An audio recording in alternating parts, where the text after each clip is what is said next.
Icewind Dale, home to the most hardened of frontiersmen, pioneers, and nomads. Beyond the sporadic dots of civilization dwells terrifying beasts and deadly monsters. Each night, before midnight, Oril takes to the sky and weaves her spell of ice and darkness. For 2 years, the north of Faerun has been covered in everlasting rime. From Dugan's Hole to Lonelywood, from high atop Kelvin's Cairn down to Mare du Walden. Hungry and cold, the population of Icewind Dale huddles together in empty homes, praying to the gods to end Oril's reign. Their prayers were answered. Heroes summoned by fate have vowed to break the Frost Maiden's spell.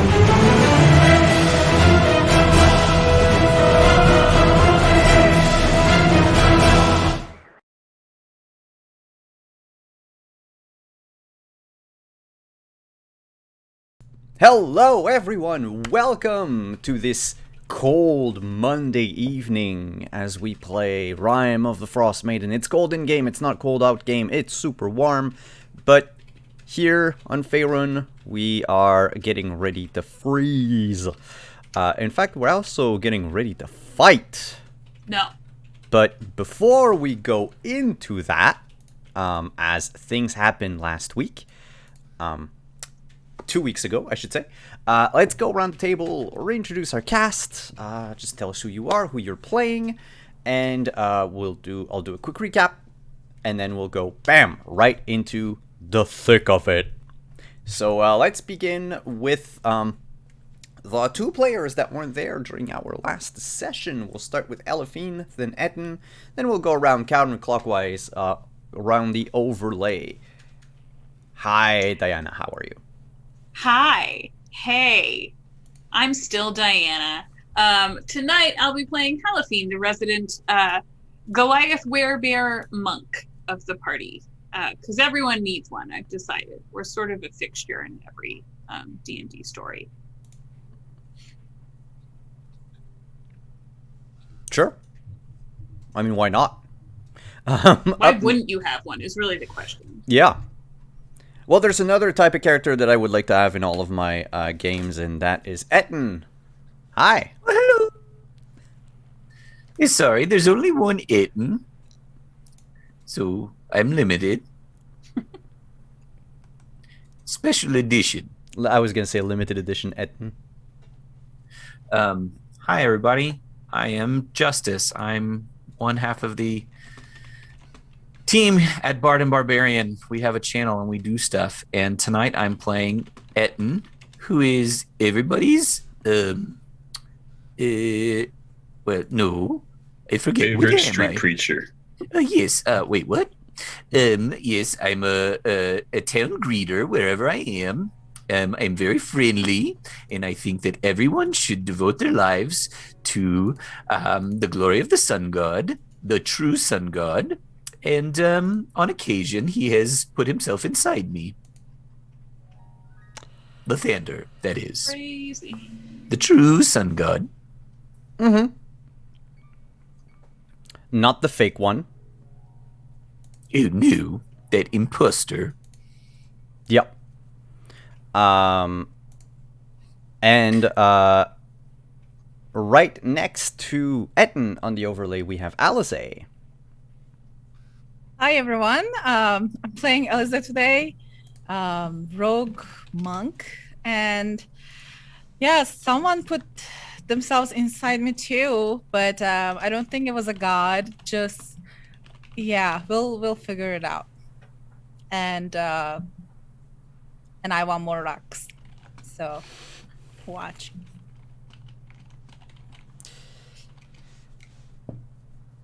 There are places where you can get a lot of rocks, but I'm not going to say where they are because finding them is half the fun of it, and the other half is you basically trying to eat all of them. Our next player is Birdman Extraordinaire, Ragnar. I'm Ragnar. I was snubbed at the academies for my performance of Birdman, even though I was just as dramatic. I want to say very recently. You're just a bird.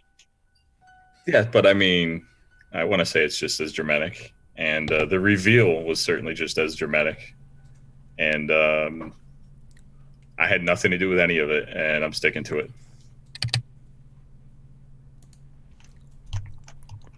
And our last player, who also had some sort of revelation during our last session, Sarkia, hi. Hello, I am Kelly, the opera geek, and I play Sarkia, who's only partially a sorcerer, mostly a wizard. You're a Partially wizard, sorcerer. Sarkia. No, I'm not. Not like that. Are you sure, though? Are you sure? Yes.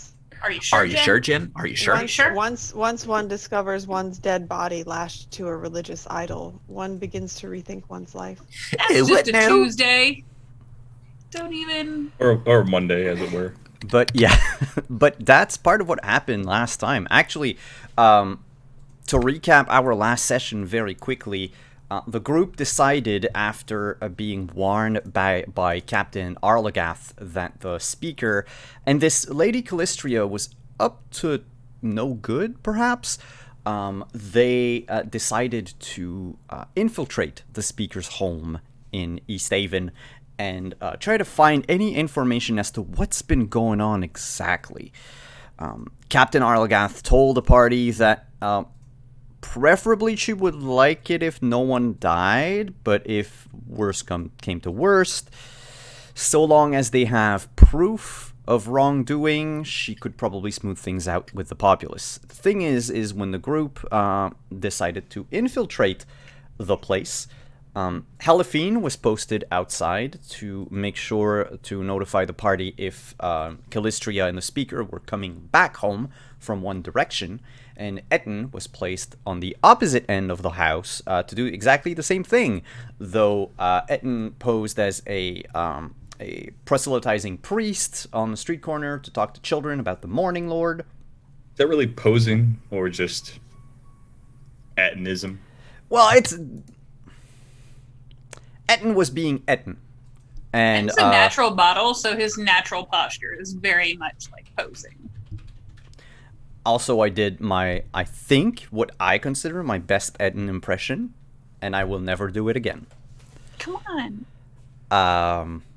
Nope. Justice is here. I don't need to do it anymore. Often imitated, never duplicated. Yeah. You do not need dollar store Etten anymore, that the real deal is here. Great value in.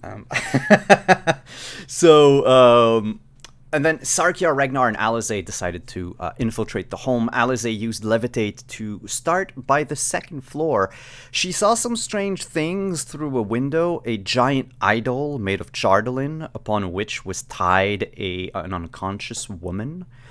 But climbing through the second-story window, Alizé found herself in the library, not without passing by a giant burlap sack of peanuts, which is something that should be very expensive and rare in Icewind Dale. And the size of that bag meant that, the speaker has a certain level of wealth that is being hidden from the rest of the people of East Haven. Rummaging through the library, Alizé found a book, a poetry book written in Thayan, probably belonging to the mage that was burned at the stake earlier.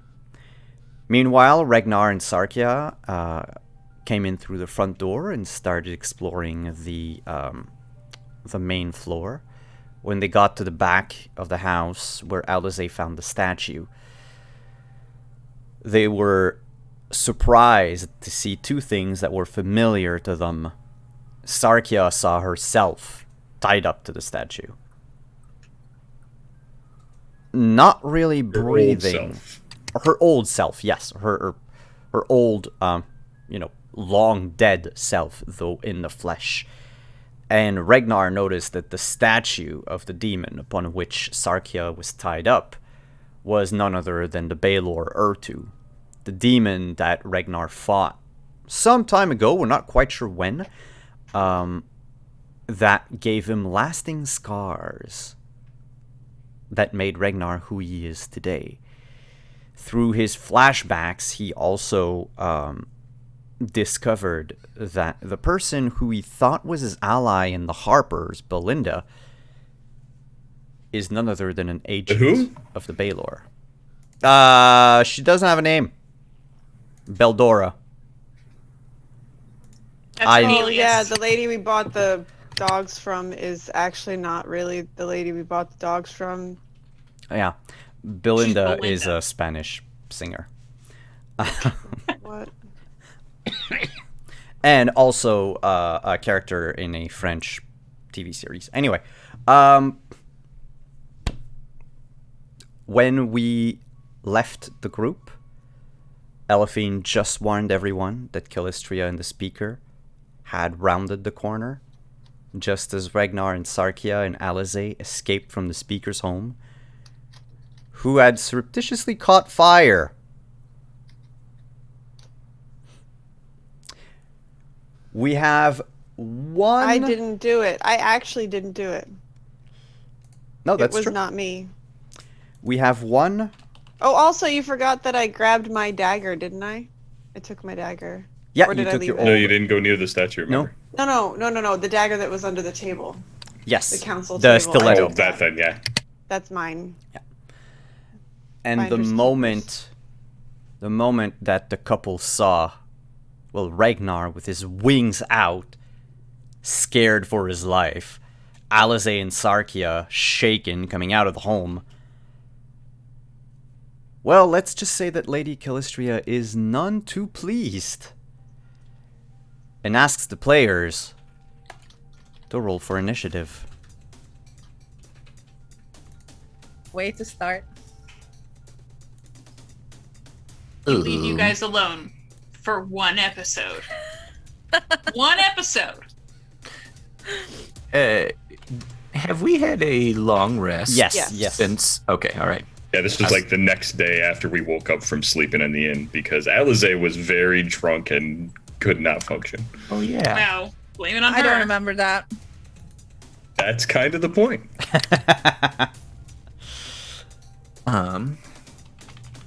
Oh, yes. I should open my super fancy dice bag. Oh. Wow, where'd that come from, Justice? Mine's across the room. Oh, one of Etton's best friends in the whole world. You mean Tea and Tails, the amazing Tea and Tails? Yes. Stephanie? Yeah. We're bestest friends. She's perfect. I mean, Justin kept the wax seal of the corgi butt just because it makes him happy. Nice. 11. 11 Same. for Etten. 13. 13 for Sarkia. I am missing, I'll say Ragnar. And, Elephine, you said 13 too? No, 11 as well. Alright. And I need to get my good friends over here.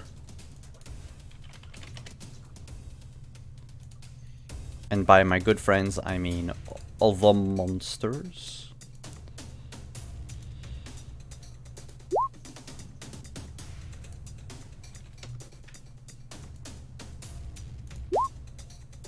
I think this person that wrote Oh. the soundtrack only had percussion instruments available. Look, you work with what It's you got. combat. Yeah, it's the official D&D battle music from Baldur's Gate. the city of Baldur's Gate from Descent to Avernus. But that said, Callistria gets to go first. How far away are they from us, by the way? So right now they would be about 10 feet away from Helafine and Helafine alone, the two of them. And there, if you look on the map, I know it's not like super precise because we're not going to use a battle map just for this, because this fight will take place on the street. So if you want, there are little houses that you can hide behind if you want to climb up on the roof or whatever. This is all possible. But basically they're here on the street corner. Sorry, they are here on the street corner. And you just came out of the house right here. So they're probably, I say, like 40 feet away from the group, but 10 feet away from Helafine. So they're not coming from the direction of the Temple of Tempest. No, they are not, unless they went all the way around town.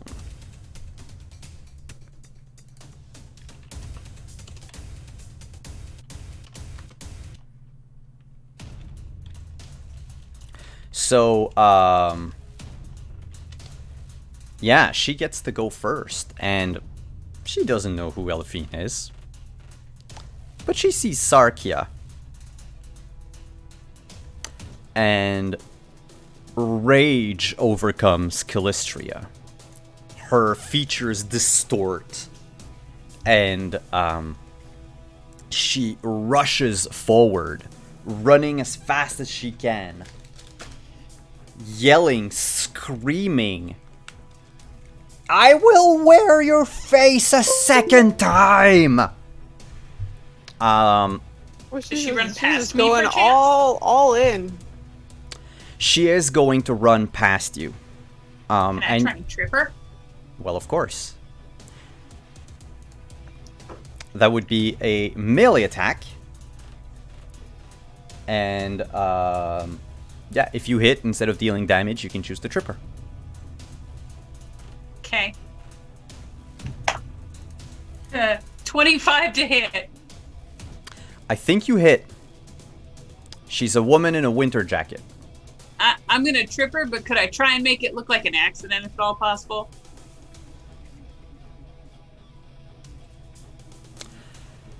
I mean, I'd say either make a performance or deception check, and it's gonna be opposed by her passive insight. You know, said the creature that performance or can read deception? minds. Yeah. Well, that's a +0 or a -1. So here we go.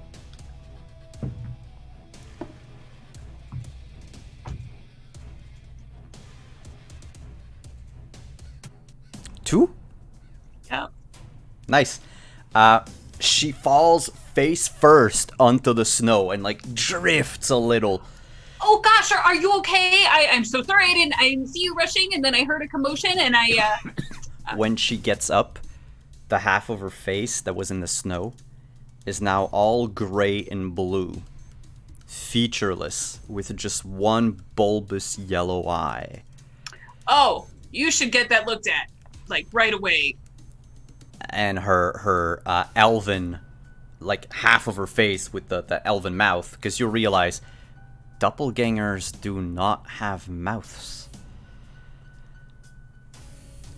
Yeah, I have questions. Yes. Just in general, how do they eat? They don't.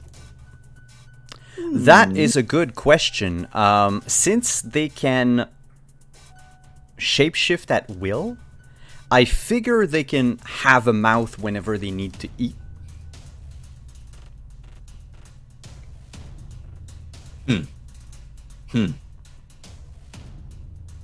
I don't know. That's my theory. She is not happy with you, and will take all of her movement to get back up. And instead of swinging at Sarkia, she is going to focus on you instead. Next turn. The Speaker of East Haven, one Daneth Whalen, drew a what is it? A rapier out of his belt, out of his scabbard, and was about to just shout at the group, thieves. But now that he saw, Calistria revealing her form, his expression shifts. And he says just loud enough for Helafine to hear, Regnar and Al... Oh, well, you all have 14. Etin, what's your passive perception? 14. Okay, so everyone would hear it. He doesn't say it too loud, but it's you all have good enough hearing to hear him say, "Well, now I'm going to have to kill each and every one of you now, won't I?" No. And he draws a Rude. A hand crossbow as he walks towards the rest of the group. He's going to stop midway, so he's going to be like 15 feet away from everyone, basically between Helafine and the rest of the party. And he's just going to shoot at... Well, I'll decide randomly in order of initiative. So 1 would be Alice, 2 Regnar, 3 Sarkia. Now he shoots at Alice.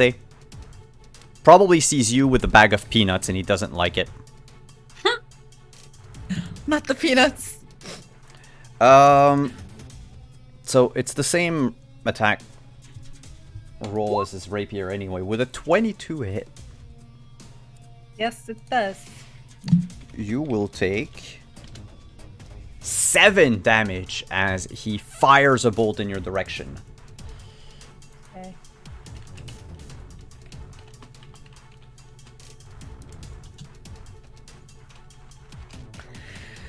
Oh, lovely.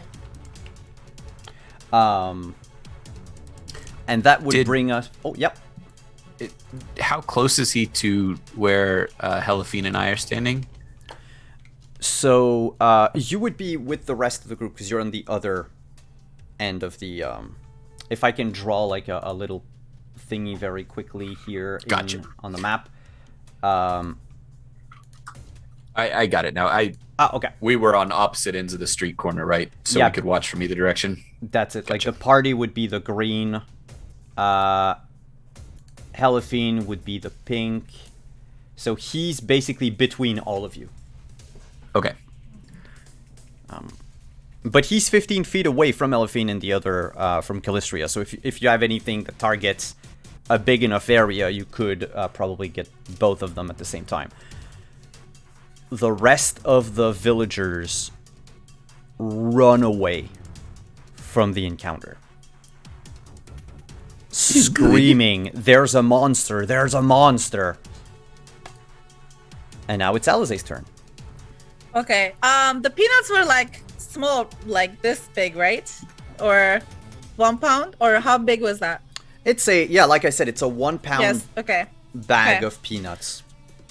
All right. So, and the speaker is not that far away from me, right? So, I'll run to the speaker with my wakizaki, and then I'll attack. If my attack hits, I'm also gonna try to swing the bag of peanuts to his head. All right. So that would be the bag of peanuts is going to be a bonus action afterwards, like Yeah. if you were fighting with 2 weapons. But let's say an 8 with the one. Oh, that's not a high roll. Good. Unfortunately, as you swing with your wakizashi to him, you hear a metal clink where his breast should be. You still have the bag of peanuts if you want to use it. Yes, I will. Should I just roll like an unarmed strike? Or... Yeah, we'll roll an unarmed strike. Okay.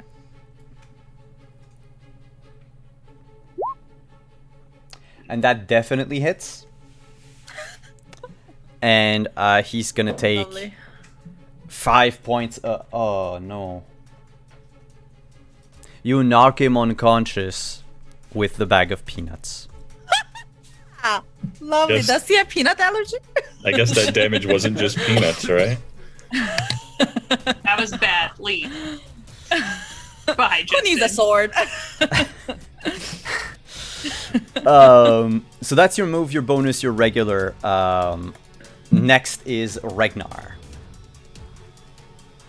2 seconds, Ragnar. Alize, I have a question because technically you're a rogue, so you know how to fight with just about anything improvised, right? Do you want to just knock him out with the peanuts, or do you want to kill him with the peanuts? Knock him out. Knock him out. Okay, good. I have to check. Ragnar, you're up. Okay, I guess I also still have 7 more turns after this with my wings. Mm-hmm. Because Ragnar is not Can you thinking. describe the wings so that we don't continually think of them as bird wings? No, they're bird wings. They are very much not bird wings. They are Bird. very large, Sounds like skeletal-like a wings. bird would say that. They look like they would have at one point perhaps been the skeletal remains of, what would have been normal wings, only now they're sort of blackened and charred, and there's sort of like a black mist where the wings would have been, but there is nothing else there, so there's no feathers. It's He just shopped really for his bad wings. bird. He shopped Yeah. for his wings at Hot Topic. yeah. My wings got picked up on a cheap like Halloween sale. Seed wings. Yeah. But they are still up, and Ragnar does not seem to be in the best sense other than to be yelling at... Oh, the one guy went down, so he's just going to see the other person with her back turned. I will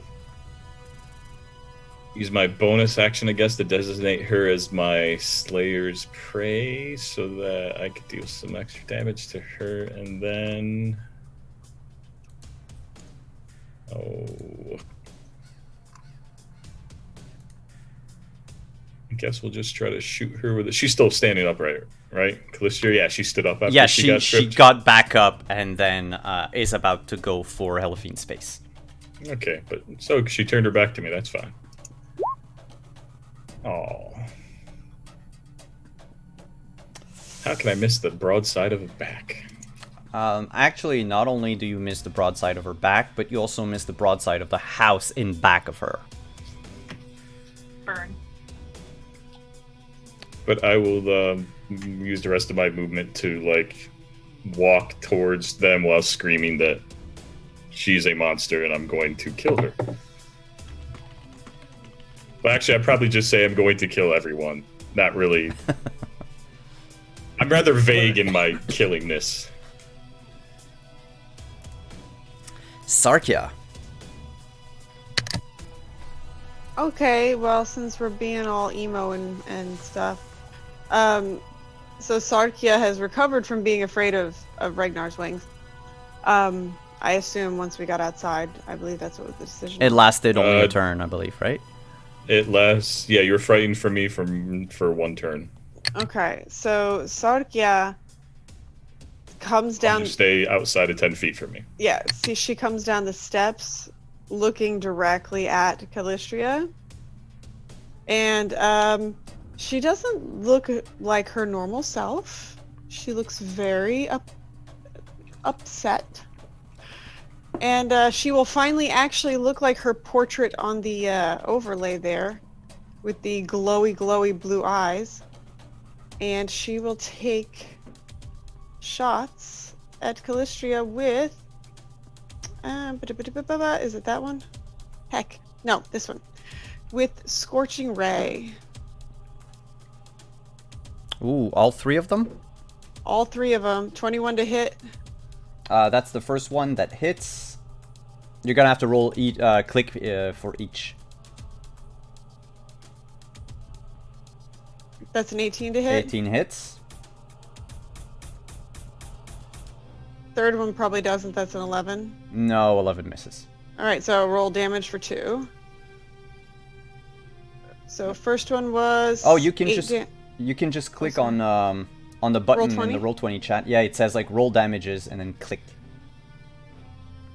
Oh. Okay. I did, and it didn't do anything. That's why I was confused. Oh, okay. First one's up there. First one says 4. Oh, yeah, second no, one it says- doesn't do anything. Okay. Well, then, because I guess it's, what was that? It showed a 4 and an 8? Yeah, so that's a 12 total. Uh-huh. And then Sarkia's hands look like they catch on fire, and I am going to spend a sorcery point to twin my spell and cast it again. 3 more rays. Ooh. Helaphine, you now understand what it's like to be in the middle of a line of fire. That was That a hits. 16 to hit. Yeah. Yeah, okay, so that was 10 damage. The next one is going to be... Heck you! Stop closing. Not gonna hit. 13 to hit. 13 misses. Uh-huh. And then the final one is a natural 1, because apparently I was not paying attention. I got really distracted. But that was 22 damage Yep. total, and she advanced onto Callistria by about 15 feet. Okay. So you're standing next to the body of the noble, the speaker. You hit her with a multitude of rays, and you notice that the winter jacket that she's wearing, like this big, furry winter Aw, jacket. Damn it, she shopped at North Face. That's why. Yeah, but it doesn't catch on fire. In Do I fact, notice that? That- oh yeah, you do. In fact, Cool. you notice that the places where the rays hit turn back into this grayish blue skin. Cool. Okay. She's been naked all this time. Etin and Helaphine, you can choose which one of you goes first, but it's both of your turn.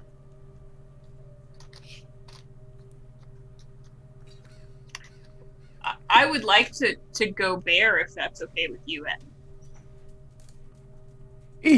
Bear what? Bear with her. Bear Bear down. for midterms. Too Is that soon. okay? Too soon. I'm nope. Nope. Cutting the stream. So yeah, I will turn to face Lady Callistria. What's left of what was introduced to me as Lady Callistria. Mhm. And I'll sort of let out a yell directly in her face as I'm taking my bear form. So it sort of shifts to a growl. And then I'm gonna swipe at her a couple times with my claws. Yeah. Sorry, I've forgotten how many times I can attack. Okay. No, I got it. Yeah. That's a critical on the first. I don't like that. Keep going. And then I'm gonna flurry of blows. Nope. Yeah. Nope. Which is...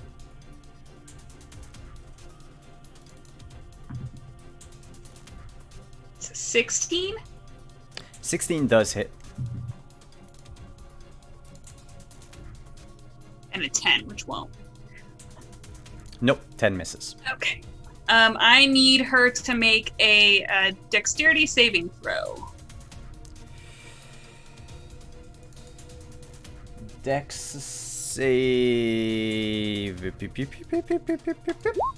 16. Okay. I do not push her. However, do you double dice or double damage for crits? It's only double dice. Okay.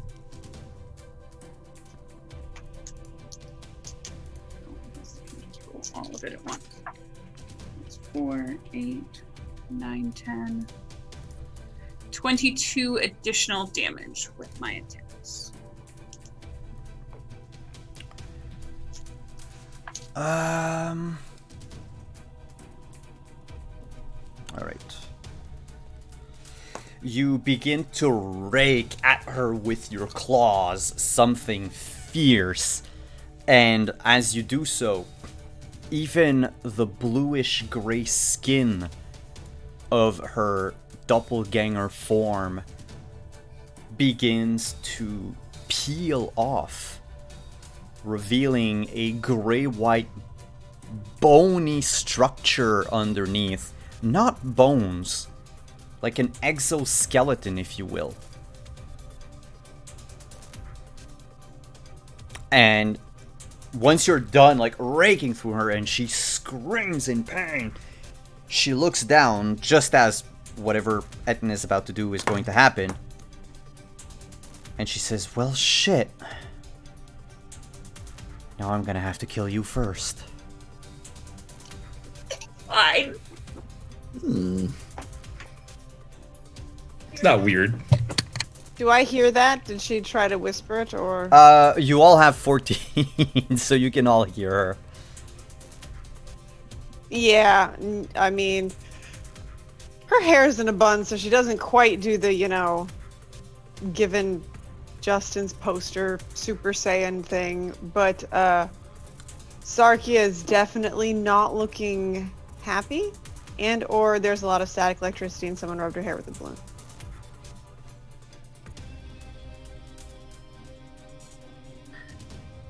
Etten. No, you won't be killing any of us. And in front of me, I will conjure a flaming sphere.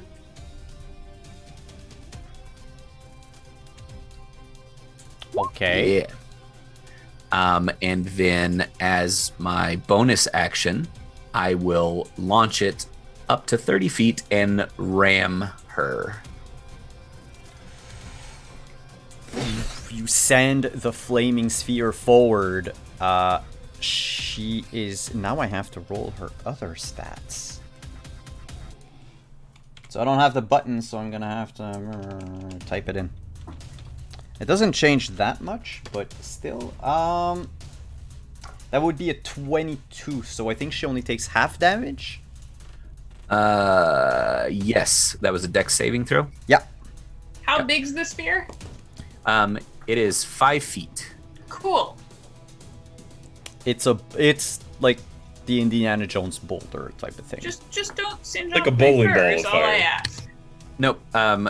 Any creature that ends its space, ends its turn within 5 feet of the spear must make a dex saving throw, or I can ram him. So I'm gonna angle it so that it's not like Yeah. It's up against behind Helaphine. on the opposite side of Helaphine.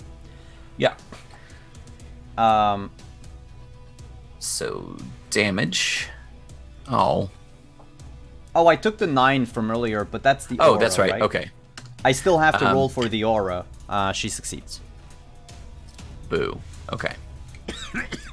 Anything else as a bonus action? Nope. The ramming it forward was my bonus action. Okay.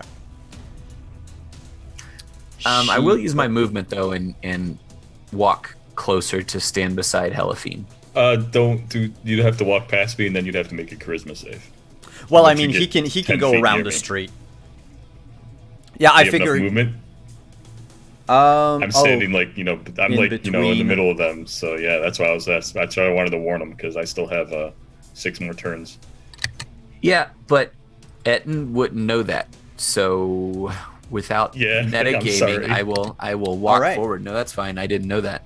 But then that means you have to make a wisdom saving throw. Ooh. I am awed by the wings or fearful of the wings? Fearful of the wings. You've never seen a bird like this before. What a strange bird. It's a fisherman. You know, how many birds has he seen? Seagulls. I rolled a natural 1, Great. so 5. Oh my goodness, what are you doing? So you don't get to move towards Helaphine. Now you have to turn back around and run away. I will leave now. So you walked 15 feet, went like, nope, and walked back to where you were. How does that affect my concentration on Burning Sphere? It doesn't disappear. Okay. You're Good. basically, the thing is you're you're like shaken at the sight and basically the realization of what Ragnar actually is. You He's see a him demon. for more like a fallen. Yeah. Not so much a demon as an angel who sauntered vaguely downwards. Weird bird.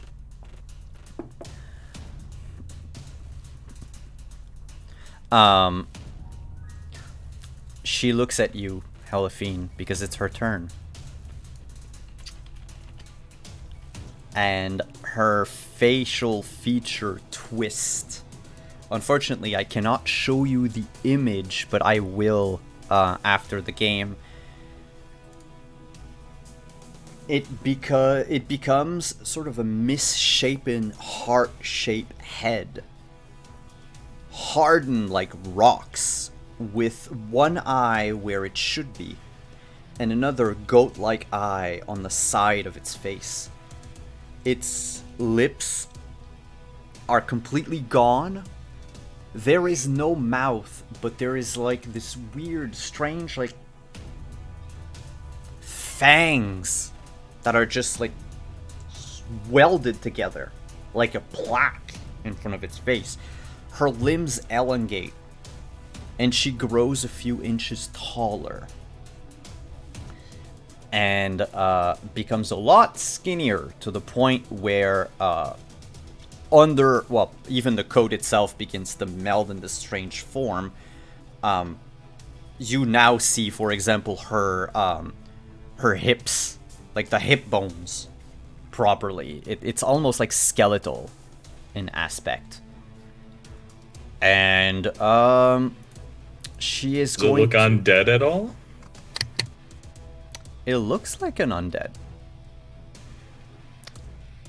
But I'm gonna ask you, Elefine, to make a wisdom saving throw as she uses this to cast Phantasmal Killer. I'm gonna go ahead and utilize Stone's Endurance here because Wisdom is my worst stat. So whatever the damage is, I'm gonna roll to reduce it. Oh, but actually, I rolled an 18. Never mind. We're gonna hope that does it. 18. It does it.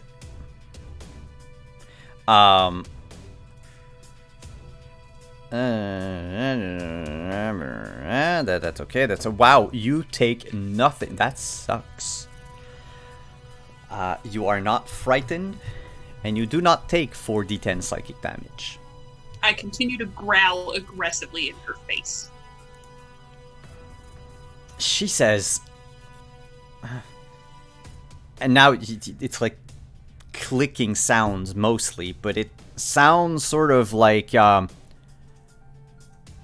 normally that works.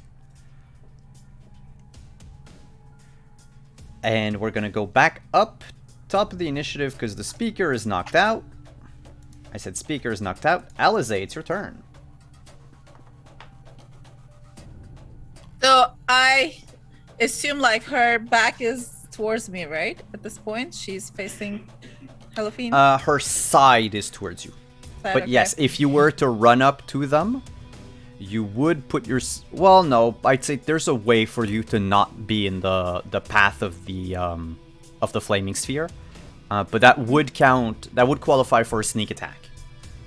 Oh, Okay. did she finish her turn in the flaming sphere? Yeah, she did. I have to save DC again. Right? 14. She succeeds with a 21. But I don't have D6s out. Sorry.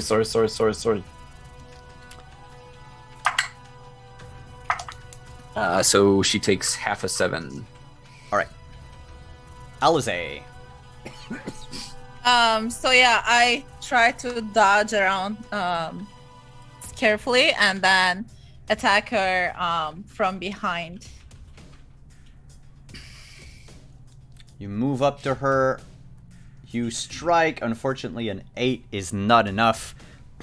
You bear down with your wakizashi, and she just raises an elbow and deflects the blade with it. It nicks her, but not enough to actually hurt her.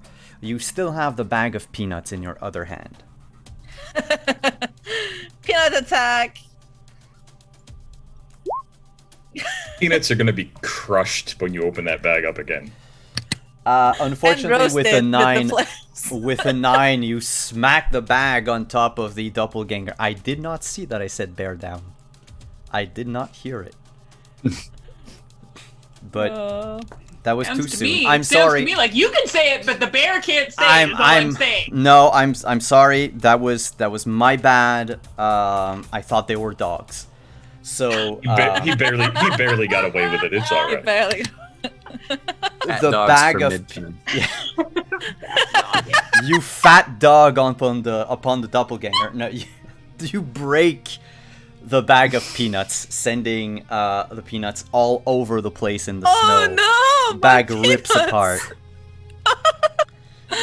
You're gonna have to pick them up later. A random squirrel just rushes across the street. This squirrel's lucky day. Yeah, I know. takes Fight one the of the squirrel next. takes one of the peanuts, like holds it up to the flaming sphere, roasts it, and then runs away. And that is your turn, Alize. Oh, lovely. Best turn Ragnar. ever. I'm proud of you. So it looks sufficiently undead, and I did detect undead previously when I was originally in this town, so... And she did not ping as an undead when you did it. No, but I am now going to... Since she's now changed form, if she is an undead, does she look enough like an undead that I can roll, what would it be, investigation or something to recall to see if I know what type of undead this is? If she is undead, if she's something I recognize, I should say. That would be religion for undead. All right. And since she's my favorite enemy, You have I advantage. get advantage. So I don't remember how to toggle advantage in you. At worst, just roll twice. Yeah.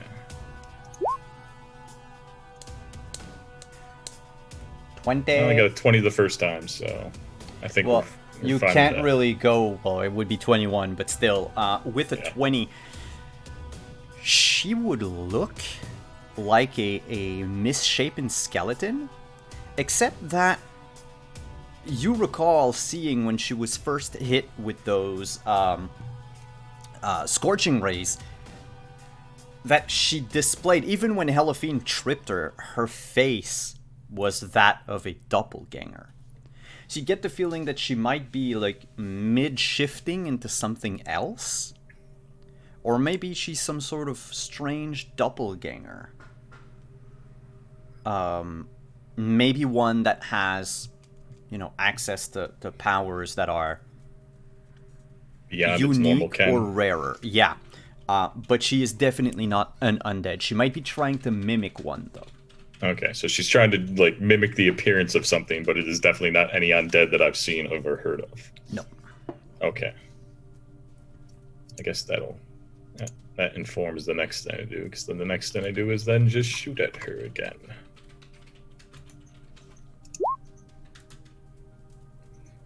A Missing 14 and screaming. just misses because of the state she's in right now.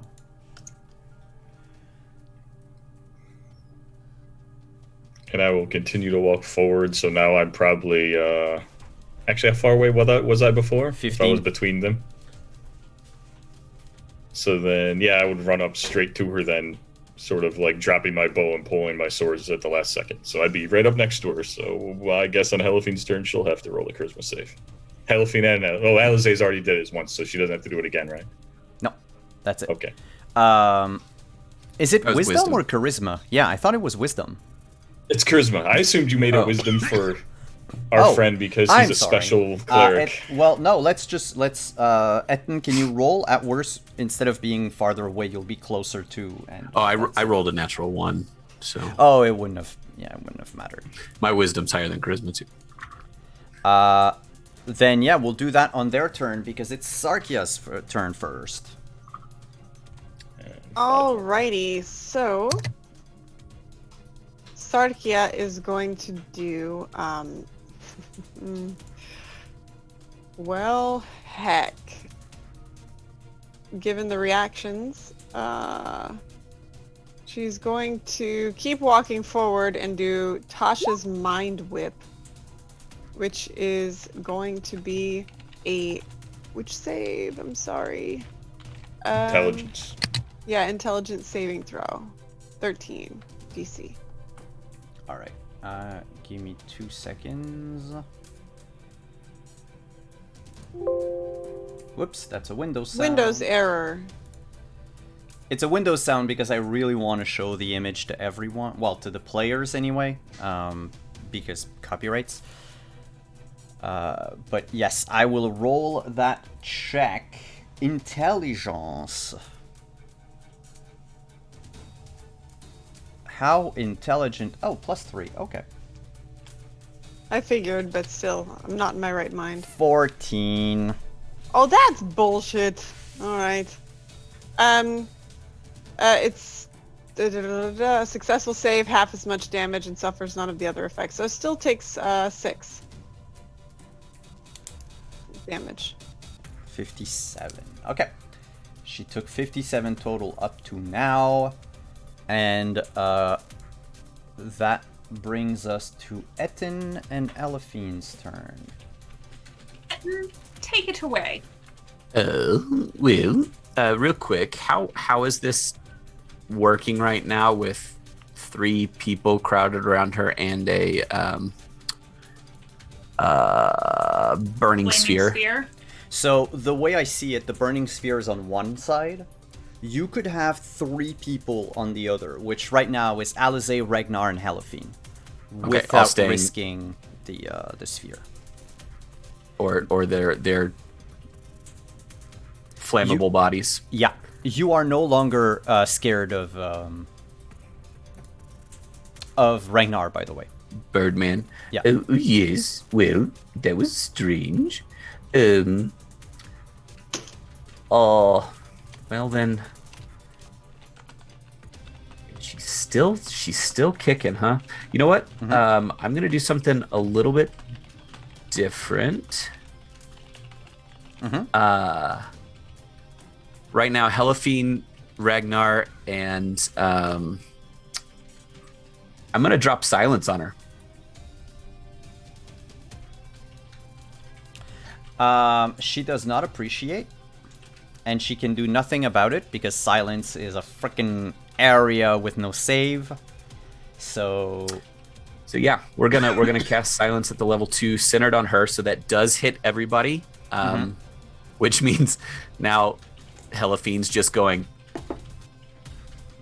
Little pieces of spittle and like vegetable are flying through the air. It's very much like the scenes when the T-Rex growls in Jurassic Park. And then with my bonus action, I'm gonna ram the sphere into her from behind and try to knock her into my companions. then, by all means, Etten, ram this doppelganger from behind. Raising. Yes, take my hot sphere. It's my Also- fiance, ladies and gentlemen. The image of Lady Calistria is on the Roll20 for all of you players. If you're looking at the map, she is I did. gorgeous. You Ew. described it very well. Like I was actually pretty right with the description I put in Zoom chat, yes. She looks like a booger with arms and legs. Yeah. Yes. I fill her with the flaming light of the thunder. Was it an attack roll or was it a save? It's a save, It's right? a save. DC 14, dexterity She save. just succeeds. So she's gonna take half.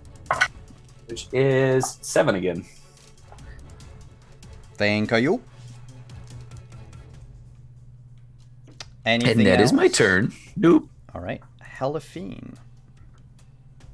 Hey, so I'm gonna close my mouth since I'm literally screaming into the void right now. And then I'm gonna rinse and repeat. I'm gonna do the same thing with my attacks. So the first slash is going to kind of go across her chest. It's a 15.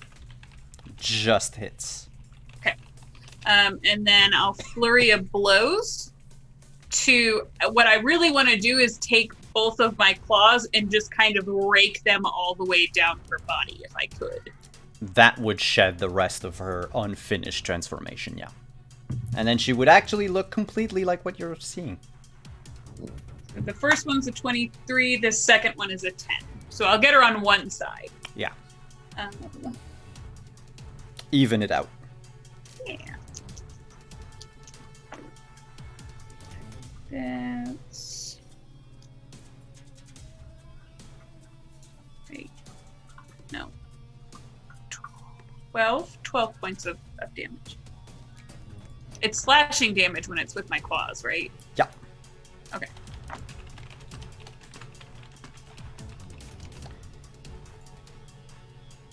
You once you're done like shedding all of her skin, just like it's string cheese, her bony form is the only thing that remains in the snow. She actually has, with her very like elongated arms, she has to hold herself up with one arm on the ground. And gone is the human voice from Callistria. Now it's just this high pitch. I can't do it. I can't do it. I can't do it. It's okay. We can't hear it. No, because noise gate. Garage doors fly open all over East Haven. Very high pitched. Yep, basically. Point of order though. When would I have had to make my save for Ragnar's wings? Now. Now? We said charisma? Yes. 6 minus 1 is 5. You are... It's only a 12, so... You are scared of this winged individual that approaches. And it forces you to move away. As you take a few steps back in fear. She's gonna do the same thing you did to her. And she's gonna try to trip you. Her weird bony limbs. Yep. Hellafine, do I hit you on a 15? That is my AC, so yes. So just as you take a few steps back, she trips you, knocks you over, you fall on your back, and her head just cocks a little in this like snarky, like, oops, I didn't mean it. However, she raises her other arm and puts her fingers together to form a sort of spine, like growth. And she's going to stab repeatedly into your chest with it. She has advantage because you're down on your butt. Yep. So You're still a bear, though, right? Yep, still a bear. Okay, does a 20 hit? Yeah. 23 Yeah, and that'll 19. hit. All right. What'd you give? Who? What? 23 and 19, the other ones. Yeah, both of those are gonna hit. Okay, so you are resistant to slashing damage, right? I don't know. In my bear form, I don't know. Let me check real quick. Where bar? Where is the where bar?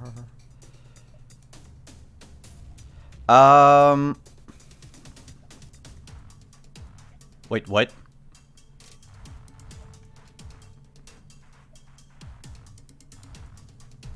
No, pay attention to what you're doing, Simon. No, I'm paying attention to the werebear things. Yeah, it's a little weird. D&D Beyond, everybody. Let me tell you. It did allow Simon to give me something that would change my form. Like, I do have a Yes. thing I click and then my stats change, which is great, but it doesn't Okay, change everything I don't. so I forgot about that. But when you are in bear form, She's a It's larger creature, so she can't be tripped. no, is it humanoid? Yes. Okay, in non-humanoid form. So yeah, the moment you become a half bear, or a full bear, you become immune to bludgeoning, piercing, and slashing from non-magical, non-silvered weapons. Cool, great. Her Then attacks yes, are I'm non-magical. immune to slashing damage. So instead of taking 26, you take 0, as she just pokes at you with her like bony fist, and the only thing she manages to do is to pluck a few hair off of you. I'll stick my tongue out at her. She doesn't. She realizes then, like the narrator says, like she knew then that she fucked up, and And also now she has to make her save. fuck. What's her charisma? That thing is probably full of charisma. Wait, time out though. Wasn't that her reaction to me moving? No, the reaction was tripping you. Her Oh, and turn then was she- stabbing okay, you multiple cool. times. Yeah. Yeah, she fucked up then. Fucked up hard. What Yeah, a waste because of she turn. rolled a 5, so she is running the fuck away. Can I grab her while she runs past me? Yes, and that's also an attack of opportunity from Alize and an attack of opportunity from Ragnar. Lovely. This fight is way easier than I thought it would be. 19 to trip her. 19 hits, she falls down, meaning that now everyone else has advantage. So Alice Get her! hits 22. Thank you. and Ragnar hits. I'm rolling so bad today. Hit her with your sack Wow. of nuts. And Wow. I deal an extra 1 point of Oh, damage, so God. 7 And- total damage. Alice, it is a sneak attack because everyone's around you. Oh. So 12 more. Oh, and since I know she's not a real undead monster, I will also have this deal 4 more points of necrotic damage, so I deal 11 points of damage total. And then she's face first on the floor, so she has disadvantage on her check. A 12 misses. She falls onto the aura of the flaming sphere. Roll your damage, Etin. She would have had a nat 20, but now she's in the snow. 9. That was the worst fucking round for her. Although it teaches you a valuable lesson, right? Like, don't fuck with wildlife because you'll lose. You'll lose and you'll get burned to death by falling. And now, Alize, it's your turn. All right. She's still down, right? Yep. Yeah, sweet. I am gonna try to A 21 hits. slash him right across the waist, like trying to chop her in half. from With a the- 13. Holy fuck.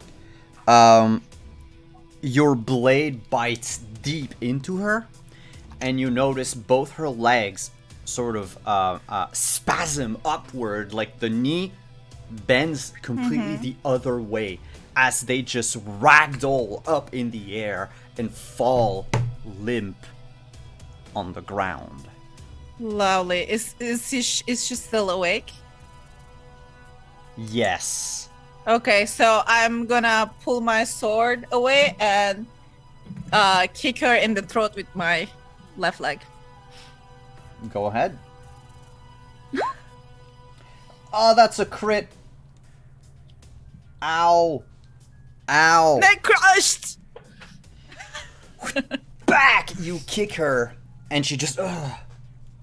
And we're gonna get out of initiative. Woo! She is barely holding on by a thread. Barely holding on. Jesus fucking Christ, guys. I'm gonna keep a grip on her ankle until Sarkia has the opportunity to approach. So Yeah, I'm just gonna kind basically of lay with- there with a grip. With Ragnar having his blade over the doppelganger, Etin with the flaming sphere around her, she is powerless on the ground, and you can hear the footsteps of Sarkia in the snow. as she walks up to Lady Callistria. Sarkia, She's what gonna do have you a do? bad time. Yeah, so Sarkia still has the dagger that she saved from inside the house, which for Justice and Diana, who weren't here, is actually mine. Originally mine. That she stole and left in the house. So she's going to just walk past everybody and kind of kneel down on the ground with, you know, the whole one knee on each side of her, and just very systematically start stabbing her face off. Ew, that's Well, cutting, stabbing. This I seems to be a mean- theme lately for my characters. Listen, I didn't come up The this. big is not my fault. bulbous-headed thing, right? So Yes. there's a lot of room to work with. You'll see the bear's ears are kind of gonna like go back flat against its head, and she's gonna kind of like shrink away from you as you start violently stabbing at this thing's face. You begin to stab at her face, and as the like I described, you know, she's like a. Well, it's not a. She the doppelganger's genderless, but the exoskeleton chips away like you were carving stone or ice, basically. And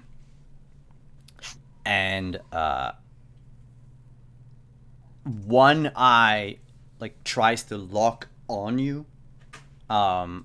She can't move, can't do anything, as you take your revenge on the creature that stole your face.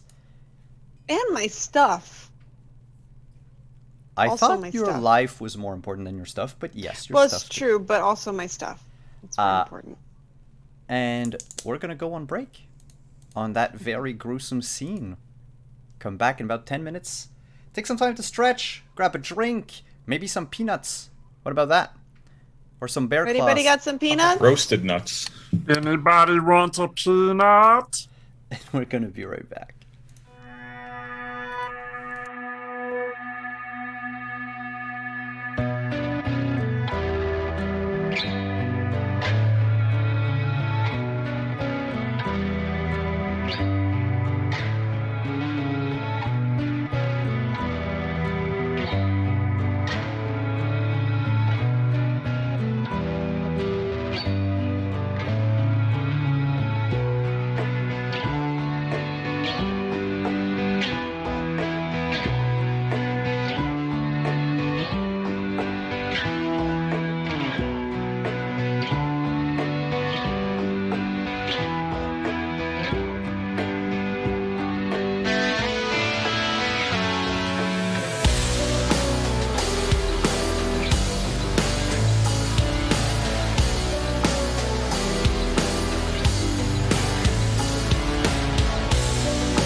Icewind Dale, home to the most hardened of frontiersmen, pioneers, and nomads. Beyond the sporadic dots of civilization dwells terrifying beasts and deadly monsters. Each night, before midnight, Oril takes to the sky and weaves her spell of ice and darkness. For 2 years, the north of Faerun has been covered in everlasting rime. From Dugan's Hole to Lonelywood, from high atop Kelvin's Cairn down to Mare Duwalden. Hungry and cold, the population of Icewind Dale huddles together in empty homes, praying to the gods to end Oril's reign. Their prayers were answered. Heroes summoned by fate have vowed to break the Frost Maiden's spell.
Ha!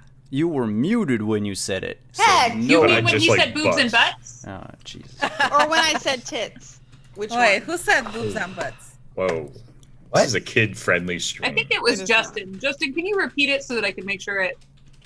Did I say boobs and butts or tits? No, I don't think that it was you. Simon, No, what I was it think that we weren't Justice supposed to said say? boobs and butts. Was it titty sprinkles? Because that is a great word. That is my nickname, ma'am. Little sprinkles. Whoa! Oh God, don't do it in that voice ever again.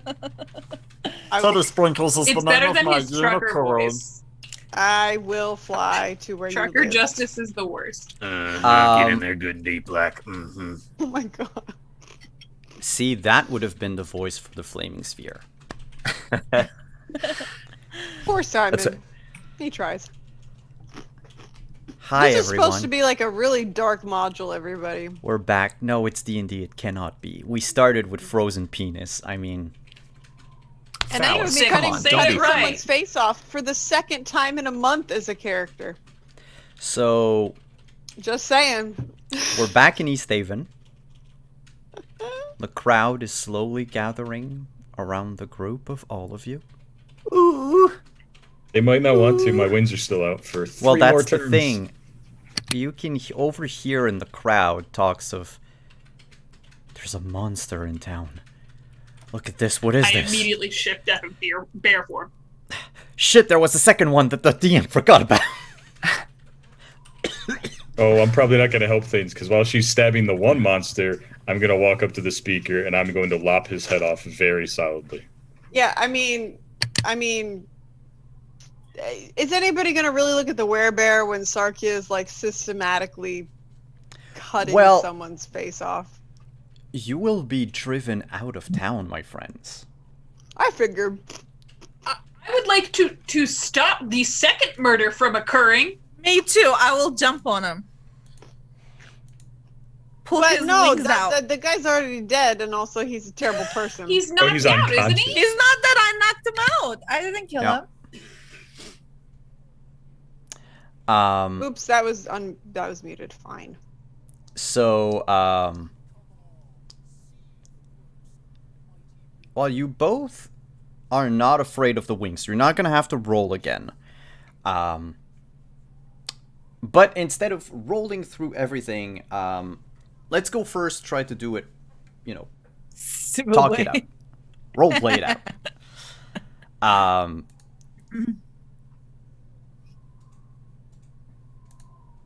Oh yeah, you can drop it whenever you want, Justice. Yeah, I can drop it whenever. I just was actually, you said there was a crowd forming, Yes. and I have passive of 15, so I definitely would hear them saying that. Yes. So I probably have regained. I'm probably got enough of myself that I would realize that that's not a good thing. So I would probably just dispel them. So then instead of going over to cut off his head, I would go over and I would drag him up by his hair and start dragging him over towards us because, I don't want the crowd to take away I don't want the crowd to protect the fallen unconscious dude. No. I would Well, try and he's not stop that killing from him. happening. He's just dragging him over to everybody. I would try and stop that from happening. Then the moment Ragnar approaches the mayor, the speaker, and bends over to grab him by the hair, what do you do, Elephant? I would... Well, first of all, if he's next to me, I'm going to beat him there because my walking speed is 50 feet. I'm going to pick him up not by his hair, but as a person who is unconscious, and probably start walking back towards the others and just kind of just above a whisper to maybe try and break Sarkia from her current bloodlust. We should get out of the street pretty quickly, guys. He doesn't look so good. He looks fine for a demon worshiper. He was worshipping you? I have questions. Are you a demon? And was he worshipping you? I'm just going to look at him and then not respond. It was messing with his mind, right? Wasn't that... we should really get him to a doctor or something before the tar and pitchforks come out. In the meantime, I'll try to talk to the villagers and try to keep them away. That we just stopped a giant monster, but they should stay away. We're trying to keep it under control. Can you roll persuasion? 4. Oh boy, you can do it, Alice. Believe in us who believe in you. No whammies, no whammies. You immediately calm the crowd down a bit, enough for Captain Arlagath to arrive on the scene because people casted spell, people were running away, I should say. There was enough of a kerfuffle that someone went and picked her up. What? I just like the word kerfuffle, especially when applied to a situation such as we find ourselves in. Simon, could you remind me, the captain was the one who told us Yes. that the speaker was under the influence, correct? Well, that she believed that, according to her, something was happening to the speaker. Okay, cool. Then and I that would ever approach her since- immediately when I saw her. So she's basically going to calm down the crowd first, disperse it. There's a few stragglers watching, but none of them are the type of going to grab torches and pitchforks.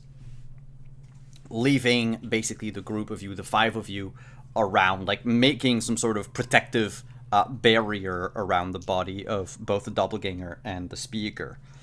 Unrelated, or maybe related, how much has the town hall burned at this point? At this point, there is a substantial fire. Since the town hall is, for the most part, heavy wood, it took a little while for the fire to spread because it needed to hit the second floor where all the paper is to really catch. But that's where it starts, actually. Like, that's where we are at the moment. So the roof is completely engulfed in flames. People need to do something, but there's no water. The lake's frozen. So they're just gonna wait it out. And for many people, much like the pyre that happened the other night, this is the biggest source of warmth they've had in a while. And entertainment. So many of them are just around the speaker's house, like within a respectable distance, not to get caught by the flames or falling debris or anything, and they're just warming themselves up. We should toss the body in before someone starts asking questions. Before we do that, Sarkia will kind of stop and tilt her head, and I know you said that the clothes were actually part of the doppelgangers.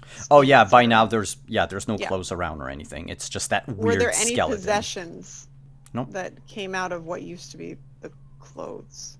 No, it No? was just her self. Nasty skin. Okay, Yeah. Yeah. no problem. I just wanted to double check. She's pawned all the stuff she took off your dead body years ago. Except the Listen, dagger. I had some really expensive earrings. The captain comes up to all of you. Ooh, hello.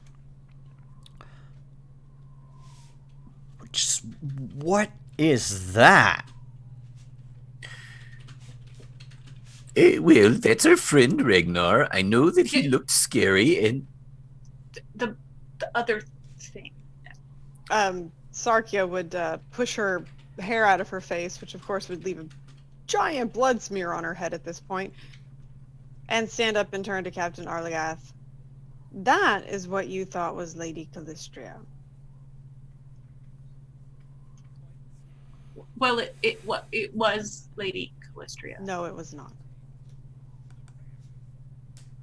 What was she then?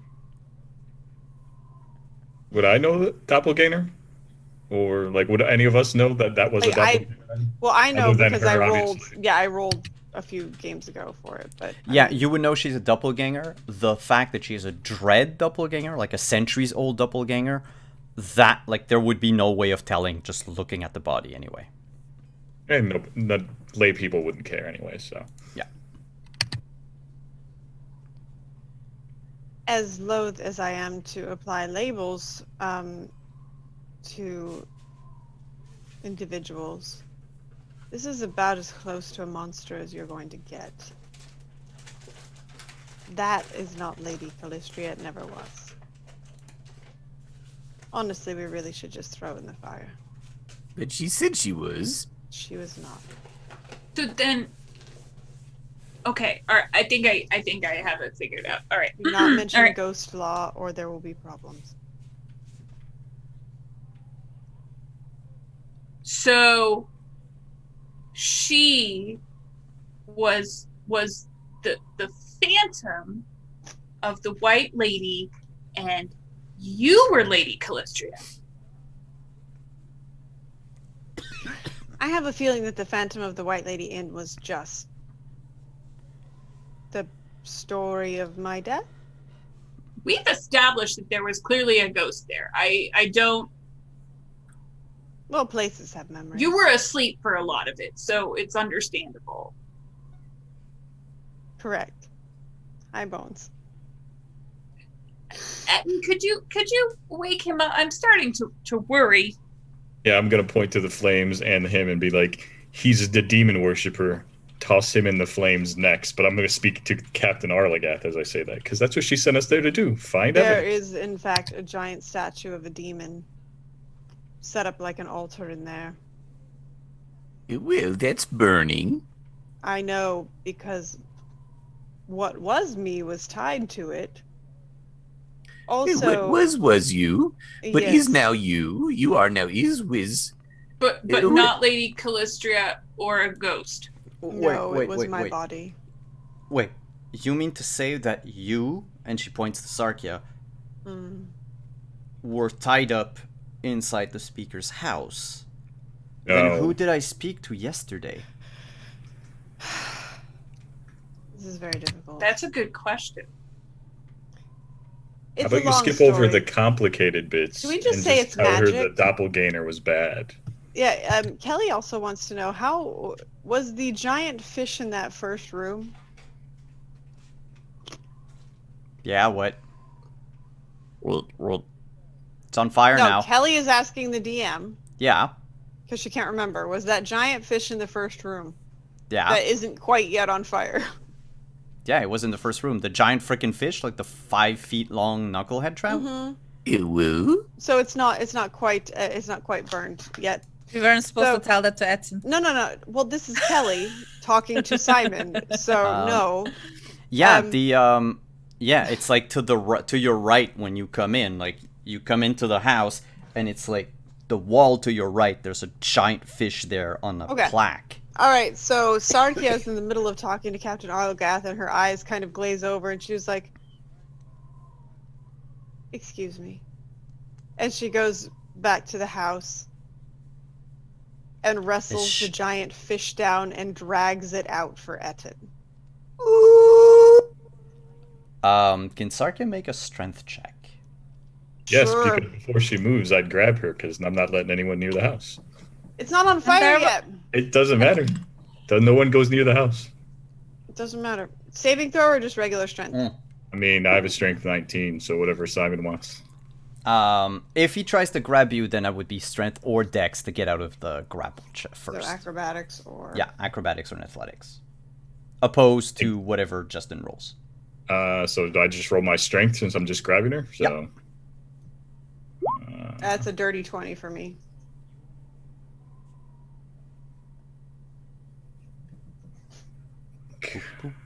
It rolled, but I don't know if it's actually showing. It's going to take a second. Just a bit. Did you roll on D&D Beyond or roll 20? I mean, I can only roll on D&D Beyond, remember? Well, what did you get then? I could have rolled over there. What was the total? 16, so. Haha! I win. So Your yeah, creepy, bloody body squeezed away from me. You. I am slippery because I have not yet showered. I am full, covered in blood. Or ichor, whatever there. So, yeah, you slip away from his grasp, go inside the house, and pull out the giant fish. We're gonna see you drag the giant fish out of the burning house in a moment. But first, the captain is gonna turn back to everyone and say, okay, so just so we're clear, that's a demon, and he was worshipping it. I don't know. I think something so powerful that could steal faces could probably corrupt the mind of just about anyone. Don't you think we should find out first? Oh, he's going to be arrested. We're gonna put him in a cell. But what if it wasn't his fault? That's not how the law works. Well, I'm asking. If it's not his fault, there will be a investigation into it. At least, whatever we can do. We have a... And she turns to Etten. Didn't you tell me you could force the truth out of people? Kind of. Then, I can force the truth out of people. I will say to her very, very, confidently as well. then wake him up. Which one is she Please? speaking to when she says that? The group in general. I will slap him very hard across the face. I do not allow that to happen, as he is still in my arms. I am not going to let you assault someone that I don't think is guilty. It's not assaulting, it's just slapping. She That is assault! It's waking him up. He's just waking him up. He's not trying to hurt him, just shock him. No, just wake him up with a stinging slap. So it makes a noise, not so that it hurts him. I think by the time you reach to slap him, Elephine jerk him out of your slap, and the movement sort of shakes him awake. Same thing. Still works. I woke him up. And he just looks... Helifine, you're not in bear form now, are you? No, I'm just a big ass Goliath now. It's like, ugh. What? Oh, hello. It's okay.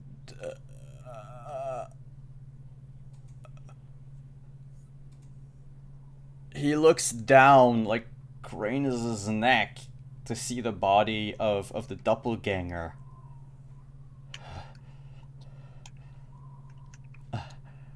I have an explanation.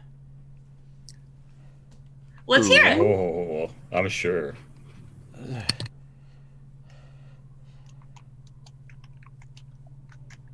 Perhaps you should start with the new council chambers or that giant statue to a demon in your now burning house. It actually... It started with the statue.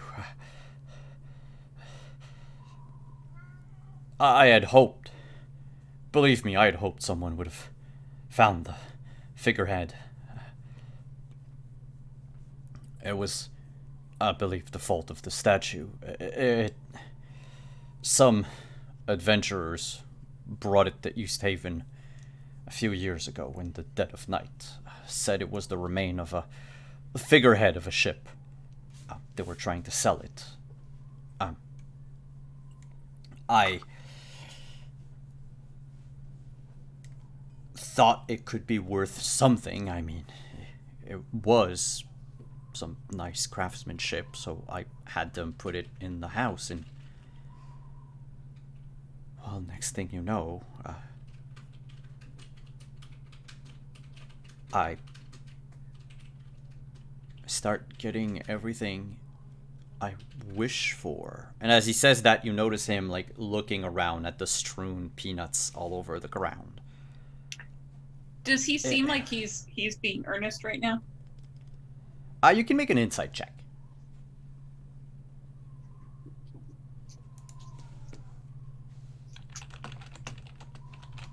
Find an actual D20. There we go.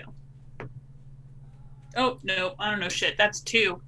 Sounds believable to me. It is. It's a good explanation. And he says, it's the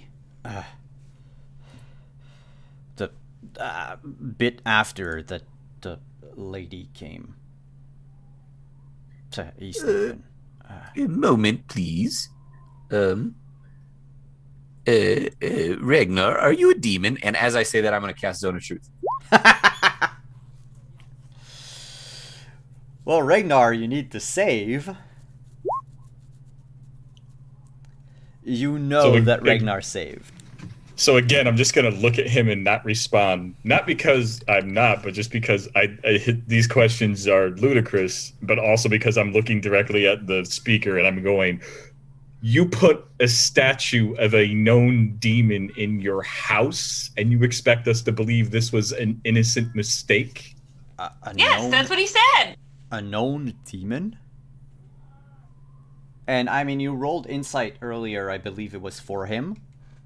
Yeah, I was just checking. Like I was looking at him as he was, sitting in her arms. He literally does not know about Urtu. Everybody else in the 15-foot radius needs to oh yeah, that's roll the whole for group. Zone of Truth. Yeah, the whole group except Sarkia. Can I just willingly give into it? Like, I don't lie yeah. anyway, so... Yeah, if you can roll if you intend on lying or hiding the truth. But otherwise, it's a charisma. Oh boy, he's got a +3. Real bad at those, too, so it's a good thing. Yeah, he doesn't save and you know it. It's not. He does not save. Okay. Could you repeat everything you just said? Yes. A band of adventurers. Okay. Said they brought it in the dead of night. They said they fished it out. The figurehead of a ship, they believe it was. They were hoping for some sort of payment or whatever. I gave them a meager sum and figured, this was good craftsmanship. It's the voices. It started talking would- to you. At that point, I No. just shout out, "It's raw chardlean, you goddamn fool!" The rocks do talk a lot in this area. Yes, they're lovely. Alize, I'm starting to worry now. Yes. Mines well, are well, not demon. We don't know that. The thing is, I know, and he looks at Ragnar. I know Chardolin. A little, at least. I know you're not supposed to touch it. Not with your bare hands, anyway. Oh. The thing is, this statue, it not just spoke to me. It's as if anything I wanted just happened. We were struck with, before this damned winter hit, struck with good harvest. The fishermen could get just about anything that they wanted out of. I wanted East Haven to prosper, and it seemed to work. I had a craving one day of these, and are you still holding him in your arms? Yes, like a baby. Okay, so he just points instead of trying to grab them. He points at the peanuts and says, "And a merchant came by and they had them." And then I saw this woman in the streets, and I thought she was the most beautiful woman I'd ever seen. I did not approach her. She seemed to be a traveler. Next thing you know, she's at my door. I swear she never looked like that. He points to the doppelganger. She looked like a platinum blonde elven woman. She stole our friend's face. Not that I don't believe what you're saying, but since you didn't touch the stone with your bare hands, how did you get to talk with them? That's the thing. I don't know. Did it happen instantly, or were you around the statue for a long time? It happened over the course of multiple weeks. I think the size of it. But I swear to you, I'm no demon worshipper. I do not bargain my soul. I've never willingly traded my soul for anything. He's telling the truth. Doesn't sound like you need to be willing in order to give up your soul. You were gonna cut off his head. You just feel sheepish because he's innocent. I don't feel sheepish. No, you're a bird. That would be silly. Go on, mister.